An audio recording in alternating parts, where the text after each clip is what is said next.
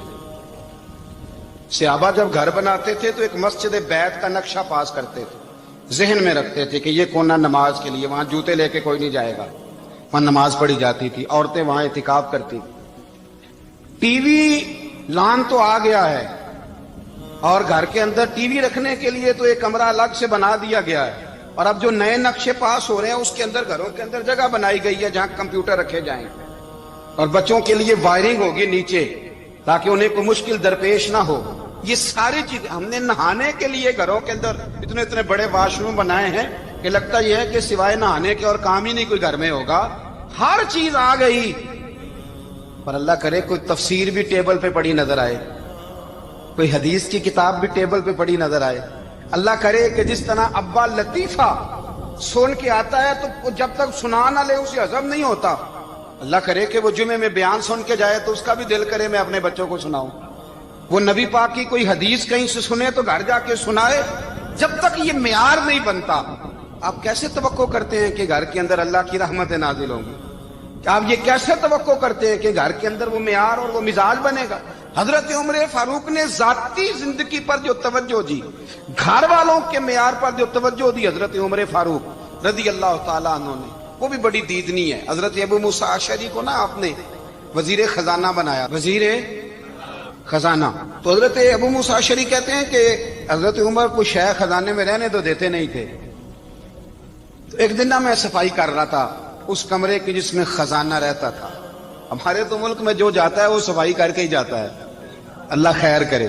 اور خیر معیار بدلتا ہے، جو پچھلی حکومت ہوتی ہے وہ قرضہ اٹھاتی ہے، وہ باہر سے جاتی ہے تو قرضہ لے کے آتی، اور جو نہیں آتی ہے وہ کہتی ہے ہمیں پیکج مل گیا ہے، وہ قرضہ نہیں اٹھاتے۔ ان کو کیا ملتا ہے؟ یعنی پچھلی نے قرضہ لیا تھا اور ہم نے، واہ جی واہ کیا خوبصورت انداز ہے، اس کا نام بدل کے نا، انہوں نے قرضہ لیا تھا اور ہم نے، میں کہا بڑے شاندار سیانے بندے ہو گئی۔ اور اللہ تعالیٰ خیر فرمائے، ہمارے جو بڑے شاندار قسم کے دوست ہیں نا، شاندار، جن کا ہم ادب سے نام لیتے ہیں، وہ عرب کے بادشاہ ہیں۔